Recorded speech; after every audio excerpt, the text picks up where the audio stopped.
Hi hello welcome back to Farmaish. പുതിയൊരു വീഡിയോയിലേക്ക് വീണ്ടും സ്വാഗതം. ഇന്നത്തെ ടോപ്പിക് മൈഗ്രെയിൻ ആണ്.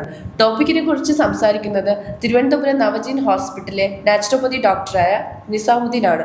സാറിനെ ഈ പ്രോഗ്രാമിലേക്ക് സ്വാഗതം ചെയ്യും. സർ, മൈഗ്രെയിൻ എന്താണ്? മൈഗ്രെയിൻ എന്ന് പറയുന്നത് ഒരു ന്യൂറോളജിക്കൽ പ്രോബ്ലമാണ്. അത് തലയുടെ ഒരു ഭാഗത്ത് വേദന, ഒന്നുകിൽ ഫ്രണ്ടിലാകാം, അല്ലെങ്കിൽ ബാക്കിലാകാം, അല്ലെങ്കിൽ സൈഡിലാകാം. ഏതെങ്കിലും ഒരു ഭാഗത്ത് വേദന അനുഭവപ്പെടുകയും അത് അതികഠിനമാവുകയും ചെയ്യുന്ന ഒരു അവസ്ഥയ്ക്കാണ് മൈഗ്രെയിൻ എന്ന് പറയുന്നത്. ഈ സമയത്ത് ശബ്ദത്തിനോടും അതോടൊപ്പം തന്നെ വെളിച്ചത്തിനോടൊക്കെ ഒരു അരോചകമായ ഒരു അവസ്ഥ ഉണ്ടാവും. മാത്രമല്ല, മൈഗ്രെയിൻ ഈ തലവേദന അവസാനിക്കണമെങ്കിൽ അവസാനം ഓക്കാരവും ഛർദിയും ഉണ്ടാകണം. ഈ ഒരു അവസ്ഥയ്ക്കാണ് മൈഗ്രെയിൻ എന്ന് പറയുന്നത്. ഓക്കെ, അത് നമുക്ക് എന്തുകൊണ്ടാണ് കൂടുതലും അത് എന്ത് ഫോക്കസ് ചെയ്യുമ്പോഴാണ് വരുന്നത്? അങ്ങനെ എന്തെങ്കിലും പ്രത്യേകിച്ച്? അത് പാരമ്പര്യമായിട്ടാണ് പലപ്പോഴും പറയപ്പെടുന്നത്. പാരമ്പര്യം ഒരു പ്രധാന കാരണമാണ്. അതോടൊപ്പം തന്നെ ഉറക്കമില്ലായ്മ, രാത്രിയിൽ ഉറക്കം കിട്ടാത്ത, ശരിയായ രീതിയിൽ ഉറക്കമില്ലായ്മയും ഒരു പ്രധാന ഘടകമാണ്. രണ്ടാമത്തെ കേസ് എന്ന് പറയുന്നത് അമിത ടെൻഷൻ ഒരു പ്രശ്നമാണ്. ഇത് കൂടാതെ തന്നെ ഹോർമോണിൻ്റെ ഇംബാലൻസിങ്, പ്രത്യേകിച്ച് സ്ത്രീകളെ സംബന്ധിച്ചിടത്തോളം ഉണ്ടാകുന്ന മാനസിക പിരിമുറുക്കവും പീരീഡ്സിനോടനുബന്ധിച്ചുണ്ടാകുന്ന പ്രശ്നങ്ങളൊക്കെ മൈഗ്രെയിനിന് കാരണമാണ് എന്ന് കണ്ടെത്തിയിട്ടുണ്ട്. ഓക്കെ, ഇതിപ്പം ഉണ്ടാകുന്ന കാരണത്തിൽ ഇപ്പം നമുക്ക് പല കാരണങ്ങളും വരുന്നുണ്ടല്ലോ. ഇപ്പം കൂടുതൽ മൊബൈൽ യൂസ് ചെയ്യുന്നുണ്ട്, വാച്ചിങ് ടി വി, സംതിങ് കുറച്ച് ടെക്നിക്കലായിട്ട് തിങ്ക് ചെയ്യുമ്പോൾ നമുക്ക് ഒരുപാട് ഇതിൽ വരുന്നുണ്ട്. മൈഗ്രെയിൻ അതും ഉൾപ്പെടാറുണ്ടോ? തീർച്ചയായിട്ടും. മൊബൈലിൻ്റെ അമിതമായ ഉപയോഗം, കമ്പ്യൂട്ടറിലെ അമിതമായ ഉപയോഗം, കണ്ണ് സ്ഥിരമായ വെളിച്ചം തട്ടുന്നത് കൊണ്ടൊക്കെ മൈഗ്രെയിനിലേക്ക് ഉണ്ടാകാനുള്ള സാധ്യതയുണ്ട്. മൈഗ്രെയിന് ശരിക്ക് എന്താണ് പ്രധാനപ്പെട്ട കാരണമെന്ന് ഇതുവരെയും കണ്ടെത്തിയിട്ടില്ല എന്നുള്ളതാണ്. ചികിത്സകൾ നിർവഹിക്കുന്നുണ്ടെങ്കിലും എന്താണ് ശരിയായ കാരണമെന്ന് കണ്ടെത്തിയിട്ടില്ല. ഇതെല്ലാം മൈഗ്രെയിന് കാരണമാകാമെന്ന് പറയപ്പെടുന്നുണ്ട്. പിന്നെ പാരമ്പര്യം ഒരു പ്രധാന ഘടകമായിട്ട് പറയപ്പെടുന്നുണ്ട്. ഇപ്പൊ ഈ മൈഗ്രെയിനിൽ വരുന്ന പ്രധാന ലക്ഷണങ്ങൾ എന്തൊക്കെയാണ്? ഒന്ന്, ഞാൻ നേരത്തെ പറഞ്ഞതുപോലെ തന്നെ തലയുടെ ഏതെങ്കിലും ഒരു ഭാഗത്ത്, ഒന്ന് വലത് ഭാഗത്തോ അതല്ലെങ്കിൽ ഇടത് ഭാഗത്തോ അല്ലെങ്കിൽ ഫ്രണ്ടിലോ ബാക്കിലോ ഒക്കെ വേദന ചെറിയ രീതിയിൽ ആരംഭിക്കുകയും അത് അതികഠിനമാവുകയും ചെയ്യുക. കഠിനമാവുക എന്ന് പറഞ്ഞു കഴിഞ്ഞാൽ ചില ആളുകൾക്ക് നിയന്ത്രിക്കാൻ പറ്റാത്ത വണ്ണം വേദന വന്നു കഴിഞ്ഞാൽ ഇറങ്ങി ഓടാൻ പറ്റുന്ന ഒരു സാഹചര്യം, അതോടൊപ്പം തന്നെ ഇരിക്കാനോ നിൽക്കാനോ കഴിയാത്ത സാഹചര്യം, ചില ആളുകളൊക്കെ വേദന മാറുന്നത് വരെ നടക്കുന്നതായിട്ട് കാണാൻ കഴിയും. അപ്പം അങ്ങനെ അവരുടെ നിയന്ത്രണത്തിലല്ലാത്ത രീതിയിൽ പലതുമൊക്കെ ചെയ്തു കൂട്ടുന്ന ഒരു സാഹചര്യത്തിലേക്കൊക്കെ വേദന കഠിനമാകാറുണ്ട്. അപ്പോൾ അത്തരം വിഷയങ്ങളൊക്കെ അതൊക്കെയാണ് അതിനൊരു ലക്ഷണമായിട്ട് നമുക്ക് കാണാൻ കഴിയുന്നത്.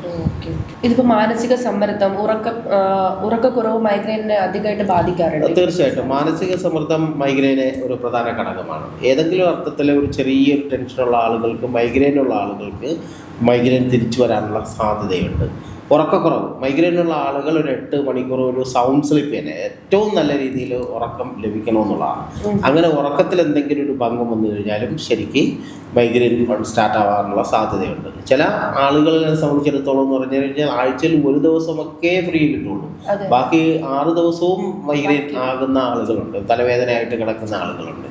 ഒരു ദിവസം കഷ്ടിക്ക് ചിലപ്പോൾ ബുദ്ധിമുട്ട് ഇല്ലാത്ത ദിവസങ്ങളായിരിക്കും എന്നതാണ്. അങ്ങനെ അതികഠിനമായി പ്രയാസം അനുഭവിക്കുന്ന ആളുകൾ ശരിക്കും ഉണ്ട് എന്നുള്ളതാണ്. ഇപ്പോൾ ഈ മൈഗ്രെയിനിലുള്ള നമ്മൾ ട്രീറ്റ്മെൻറ്റ്സ് എന്തൊക്കെയാണ് മേജറായിട്ട് നമുക്ക് ചെയ്യാൻ പറ്റുന്നതായിട്ട്? ഇതിന് ഒരുപാട് ട്രീറ്റ്മെൻറ്റ്സ്, പ്രത്യേകിച്ച് അലോപ്പതിയിൽ ഇതിന് കാര്യമായൊരു ട്രീറ്റ്മെൻ്റ് ഒന്നും അലോപ്പതിയെ സംബന്ധിച്ചിടത്തോളം ഇല്ല. പെയിൻ കില്ലർ കൊടുക്കുക, കണ്ണട വയ്ക്കുക പോലെയുള്ള ട്രീറ്റ്മെൻറ്റുകളാണ് സാധാരണ നിലയിൽ കൊടുക്കുന്നത്. ആയുർവേദത്തിൽ അത്യാവശ്യം ട്രീറ്റ്മെൻറ്റുകൾ കൊടുക്കുന്നുണ്ട്. പക്ഷെ ഇതൊന്നും നിയന്ത്രണ വിധേയമാകുന്നൊരു അവസ്ഥയിലല്ല ശരിക്കുള്ളത്. പക്ഷേ പ്രകൃതി ചികിത്സയിൽ തീർച്ചയായിട്ടും മൈഗ്രെയിനെ നിയന്ത്രണ വിധേയമാക്കാൻ സാധിക്കും. 30 വർഷവും 15 വർഷവും 10 വർഷവും ഒക്കെ കണ്ടിന്യൂസ് ആയിട്ടുള്ള തലവേദനകൾ മാറിയ ചരിത്രം പ്രകൃതി ചികിത്സയിലുണ്ട്.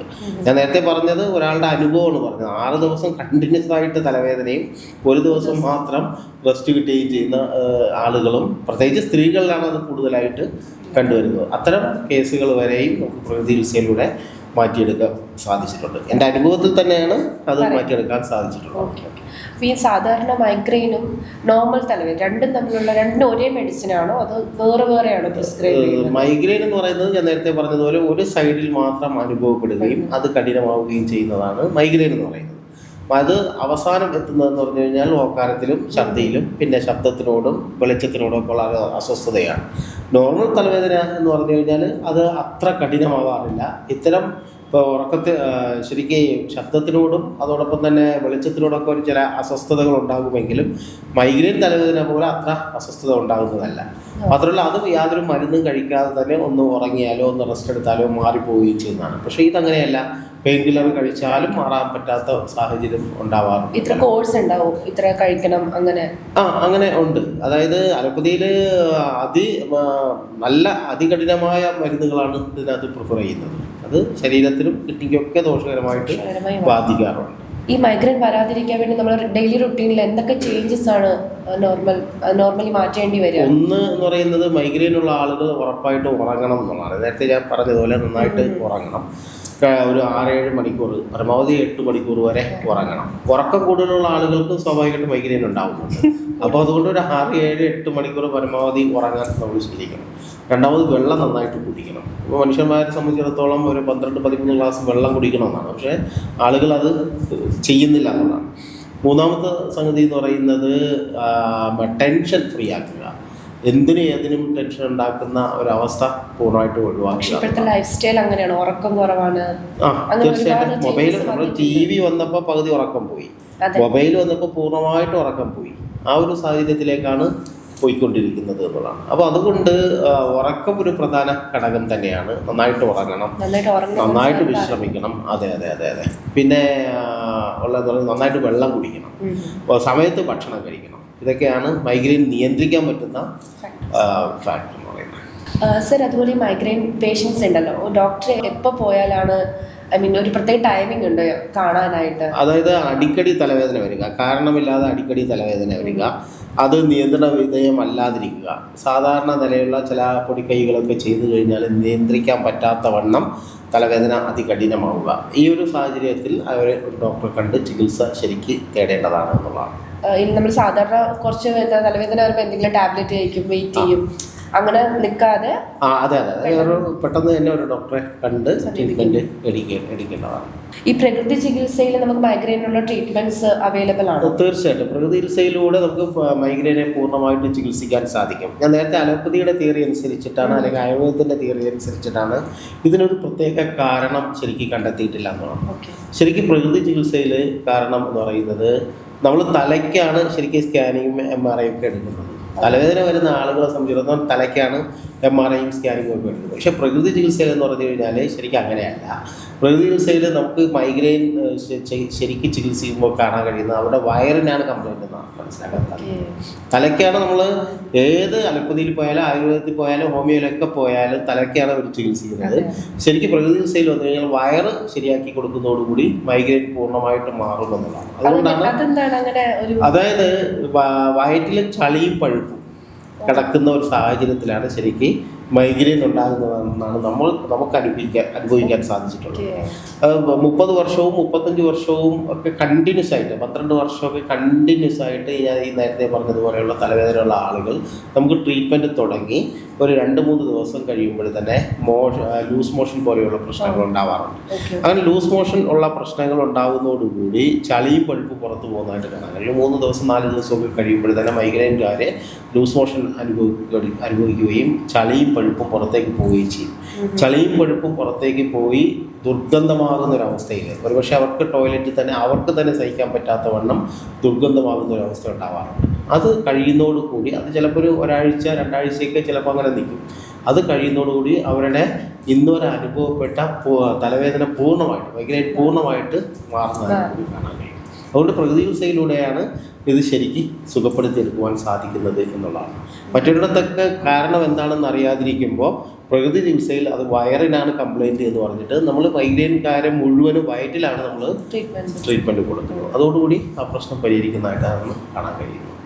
അതിന് എന്തൊക്കെ ട്രീറ്റ്മെന്റ് ആണ് വേറെ എന്തൊക്കെ അതിന് വേണ്ടി മൈഗ്രെയിന് വേണ്ടി പ്രകൃതി ചികിത്സയിൽ എന്തൊക്കെ ട്രീറ്റ്മെന്റ് ആണ് നമ്മൾ കൊടുക്കുന്നത്?